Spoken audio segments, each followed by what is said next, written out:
A continuación, seguimos con la charla llamada Visibilidad de las enfermedades poco frecuentes, raras o huérfanas, cómo transformar nuestra mirada y la de los demás. Esta presentación será entregada por Alejandro Andrade. Alejandro es presidente de la Federación Chilena de Enfermedades Raras, es miembro de la iniciativa de enfermedades raras en el Caribe y en América Latina llamada ERCAL, y es un paciente con schwannomatosis. Muchas gracias, Alejandro.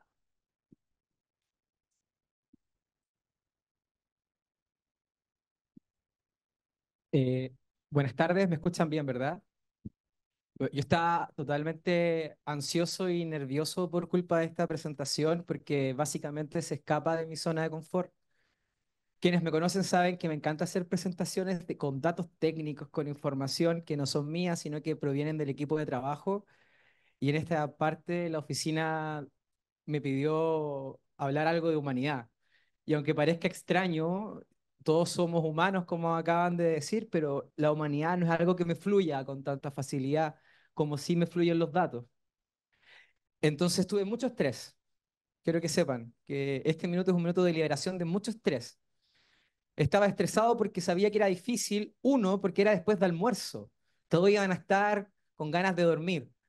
Dos, era probable que iban a haber menos de los que estábamos en la mañana, pero hay muchos más de lo que yo pensaba que íbamos a estar. Así que lo que vamos a ver ahora es una construcción en conjunto de lo que yo entendí del tema que me pidieron hablar. ¿De acuerdo? Ah, ok. Tengo autonomía. Tengo que apuntar al computador gamer. Bueno,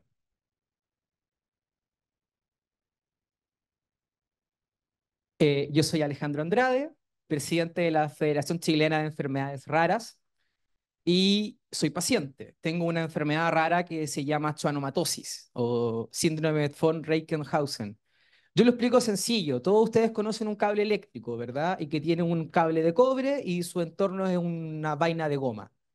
Esa vaina de plástico en nosotros tiene células de Schwann, la vaina de mielina, y esas se me convierten en un tumor, me generan dolor, problemas de estabilidad y me tienen acá.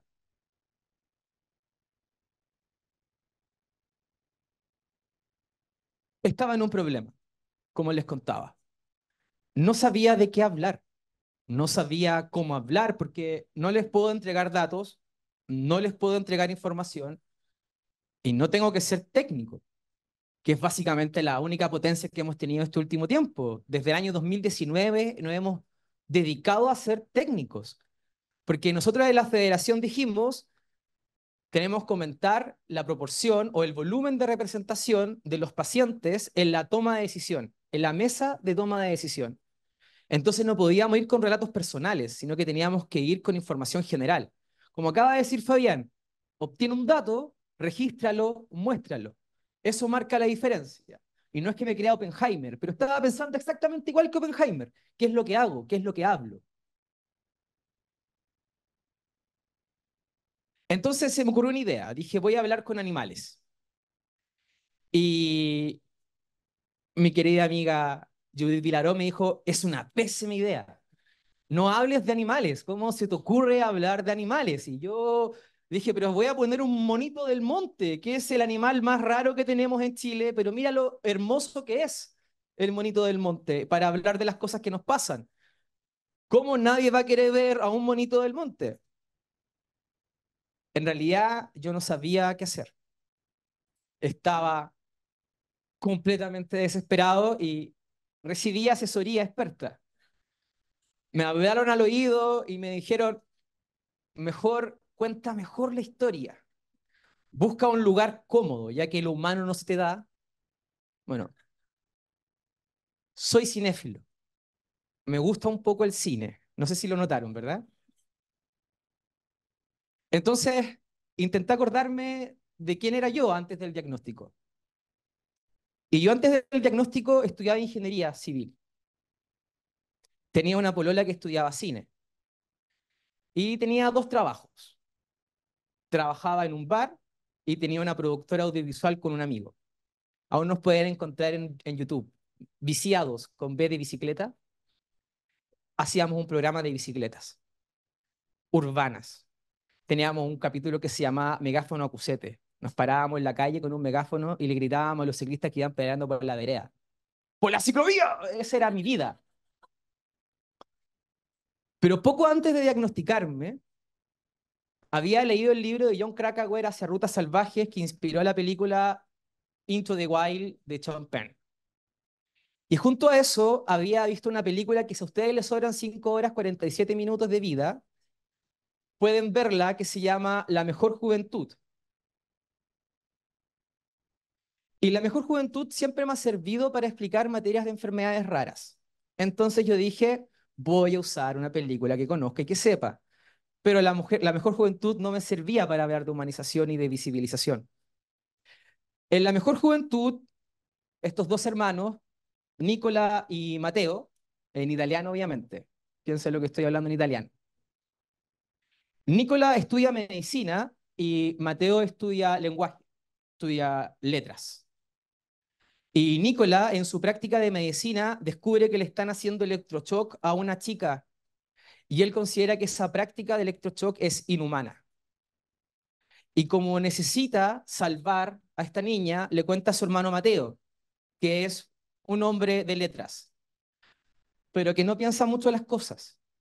No estoy diciendo que los hombres de letras sean así. Entonces él fue y se le ocurrió la mejor idea que secuestrar a la niña para llevársela a sus padres. Y dije, es una pésima idea, no puedo hablar de eso. Entonces hice un poco más de trampa y busqué la película perfecta para que ustedes puedan entender lo importante de visibilizar las enfermedades raras y cómo esto impacta en la vida de las personas. ¿Alguno de ustedes vio La asombrosa vida de Walter Mitty? Es peliculón, completamente subvalorado. Ojalá lo hubieran, no solamente por su gran banda sonora, sino que por los mensajes ocultos. Alerta de spoiler, no les voy a contar el final, pero en esta escena, que es la que me sirve, está el señor Walter Mitty, que es un sujeto que no le interesa a nadie, que trabaja en una oficina oscura revelando fotos, con el gran Sean Penn, que interpreta a un fotógrafo de vida salvaje de la revista Life. No les estoy diciendo qué es lo que nuestros dos héroes están esperando ahí, pero me va a servir para lo que yo les quiero decir.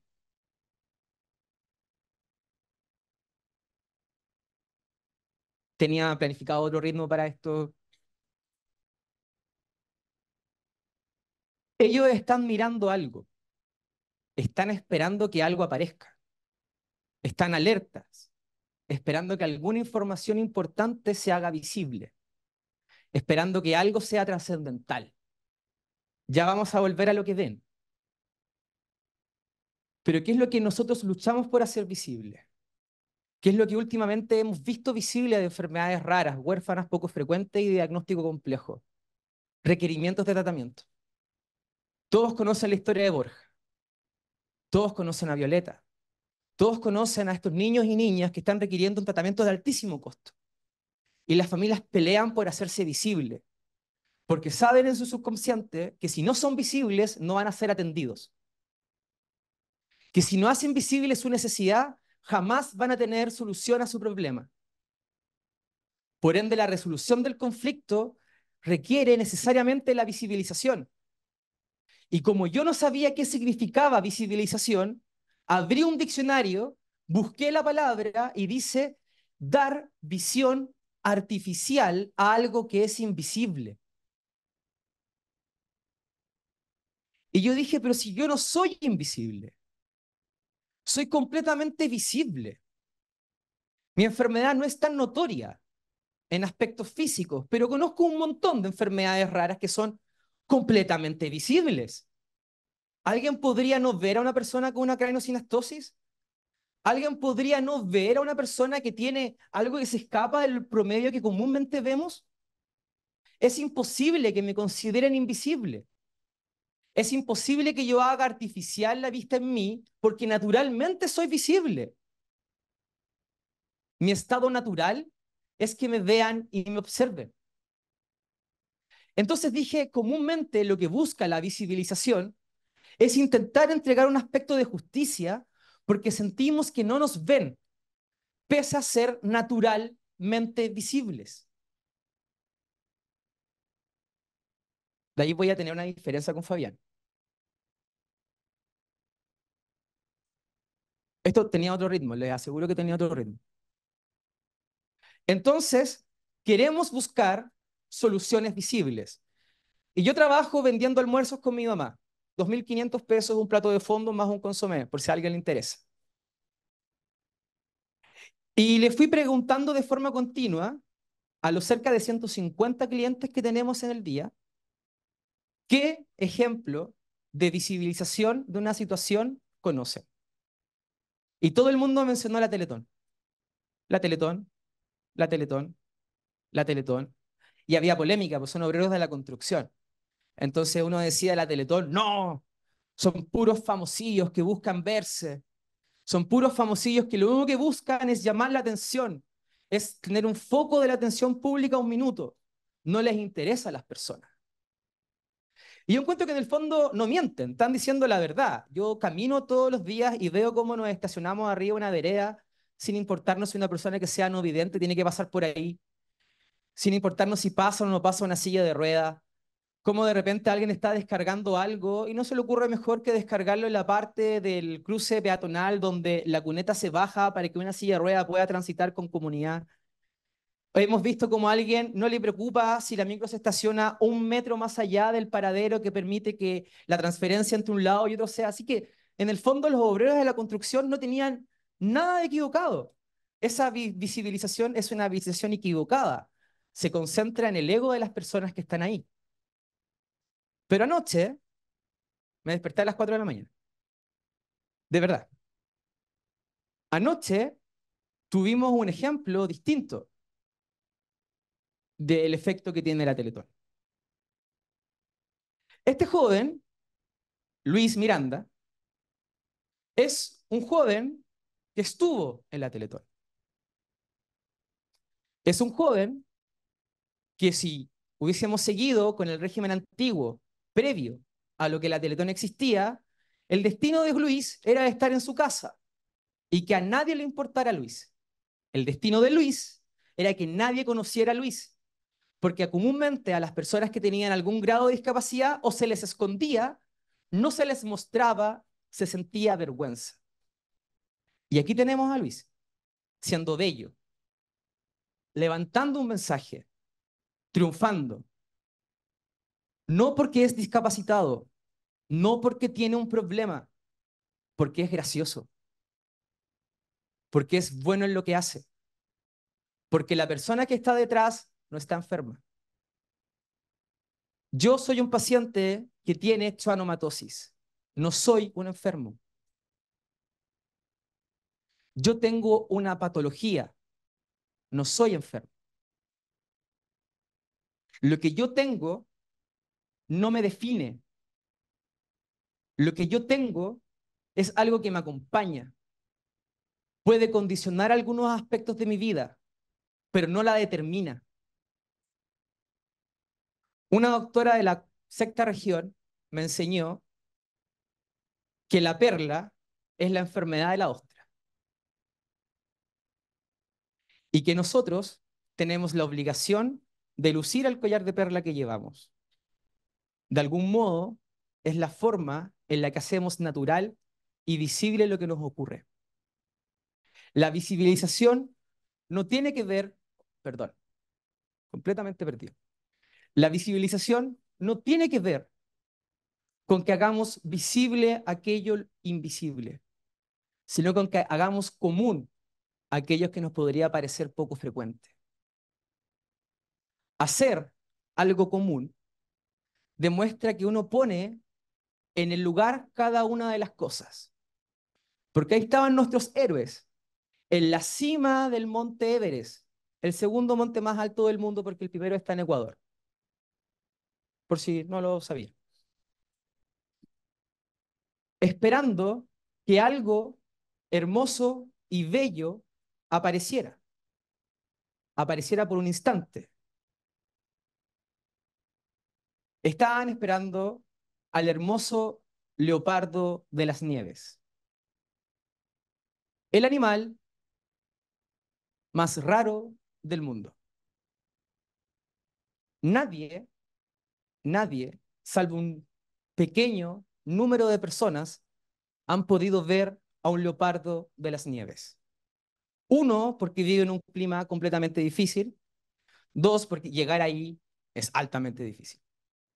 Y tres, porque no son muchos, pero son igualmente bellos. Son increíbles.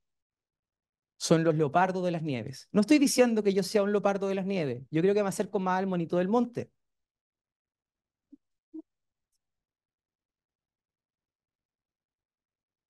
Pero ambos se detuvieron para mirar algo que no veían. No le dieron una visión artificial a algo que no poseía visibilidad. Ellos se detuvieron a mirar algo que era bello. Nosotros, las personas que tenemos enfermedades raras, huérfanas, poco frecuentes y de diagnóstico complejo, no es que seamos los más bellos, pero tenemos nuestra belleza en sí, que va más allá de nuestra condición patológica. Somos hijos de alguien, pareja de alguien cuando lo fuimos, amante de alguien, primo de alguien. Mis primos no saben cómo se llama mi enfermedad. A quien le preguntan, le dicen, tiene porotos. Porotos. Cuando le preguntan a mi hermano, dice que tengo la enfermedad del hombre elefante. Y menos lo entienden. No saben si tengo las orejas grandes, si tengo patas grandes, si tengo la piel gruesa. Y yo le digo, no, no es esa mi enfermedad. ¿Y cuál es tu enfermedad? Me salen porotos, hermano. La forma más sencilla de explicarlo. Aún no termino. Me quedan un par de diapositivas. Tranquilos. Necesito ver la siguiente para... Sí, se va a hacer grande. No, no se preocupen. Visibilizar debe ser una estrategia para hacer común y así evitar espacios de discriminación. Cuando nosotros visibilizamos, buscamos hacer común aquello que no es difícil ver en el espacio. Es una herramienta que nutre para el nuevo entendimiento social. Cuando Teletón visibilizó la discapacidad, nos hizo aceptar la discapacidad. Nos hizo aceptar la adaptación que la discapacidad requiere para el diario vivir. Nos hizo asumir que teníamos una diferencia y a partir de esa diferencia nos hizo ricos. Entender que hay personas que requieren un baño y no pueden esperar y les tenemos que entregar el baño. Entender que hay personas que se tienen que estacionar en un lugar distinto porque no pueden caminar de más. Entender que hay personas que tienen una forma distinta de aprender y requieren herramientas para que aprendan de forma distinta. Lo que hace la visibilización y el impacto que tiene es que nos modifica el entendimiento social, nos hace aceptar al otro como un distinto. Y al final dice, bueno, tan distinto no eres porque yo igual tengo mis características especiales. El asunto es que las mías no se desarrollan o no se representan con una condición patológica. Yo siempre hago este ejercicio, pero ahora lo voy a hacer distinto porque yo sé que hay alguien acá en la audiencia que cumple con este criterio. Pero yo quiero saber si alguna de las personas dentro de la audiencia tiene por casualidad la uña del dedo pulgar más pequeña. Esa es una condición genética específica que tiene un número pequeño de la población. Bueno, aquí estoy yo también. Yo tengo otra condición genética específica que tiene un número pequeño de la población. La diferencia es que los míos generan una condición patológica. Pero en el fondo, todos tenemos nuestras particularidades. Ahora viene la siguiente. La visibilización no debe ser nunca un requerimiento para el desarrollo de política pública. Aquí hablo un poco desde la herida. Nosotros en Fecher somos pésimos visibilizando. Somos pésimos haciendo eso. Porque nos concentramos y nuestro foco está en el desarrollo de política pública, en el desarrollo de planes, en el ponerse de acuerdo en algo. Pero la visibilización no puede ser una condición para el desarrollo de política pública, ni para dar solución y amparo dentro de situaciones específicas. Las familias no tienen por qué estar haciendo campaña para que su hijo obtenga un tratamiento.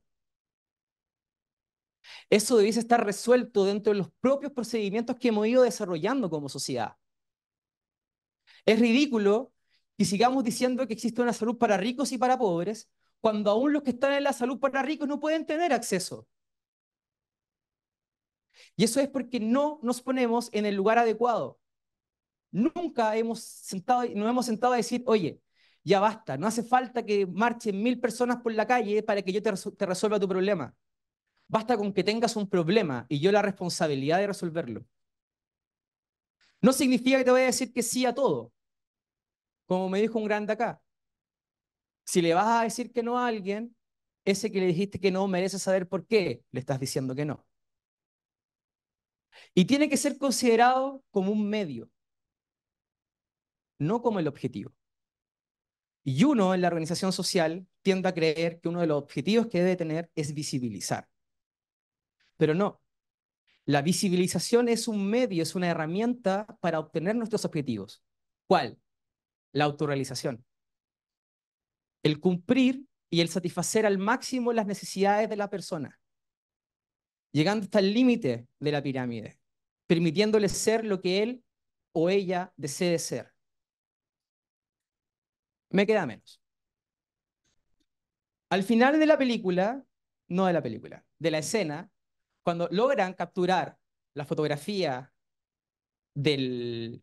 O sea, logran ver al leopardo de las nieves, Walter Mitty le pregunta al fotógrafo por qué no toma la foto, porque definitivamente no la toma, sencillamente lo mira.